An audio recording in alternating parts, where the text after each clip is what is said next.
حضرت موسیٰ علیہ السلام اللہ کے جلیل القدر پیغمبر تھے جنہیں بنی اسرائیل کی رہنمائی کے لیے بھیجا گیا۔ آپ کا جنم مصر میں اس وقت ہوا جب فرعون نے بنی اسرائیل کے نوزائیدہ بچوں کو قتل کروانے کا ظالمانہ حکم جاری کیا ہوا تھا۔ اللہ کے حکم سے آپ کی والدہ نے آپ کو ایک صندوق میں رکھ کر دریائے نیل میں بہا دیا۔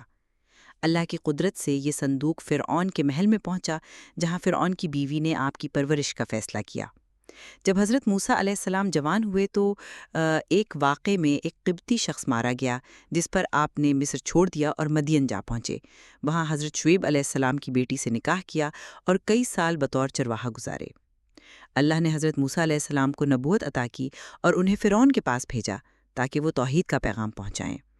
آپ کو اللہ کی طرف سے کئی معجزات عطا کیے گئے جن میں روشن ہاتھ، لاٹھی کا سانپ بن جانا اور دیگر نشانیاں شامل تھیں، مگر فرعون نے انکار کیا اور حضرت موسیٰ علیہ السلام اور ان کے ماننے والوں کو سخت اذیتیں دیں۔ بالآخر اللہ نے حضرت موسیٰ علیہ السلام کو حکم دیا کہ وہ اپنی قوم کے ساتھ مصر سے نکل جائیں۔ فرعون نے تعاقب کیا لیکن اللہ نے سمندر کو چیر کر حضرت موسیٰ علیہ السلام اور ان کی قوم کو راستہ دیا۔ جب فرعون اور اس کا لشکر اس راستے میں داخل ہوا تو سمندر دوبارہ بند ہو گیا اور وہ سب غرق ہو گئے۔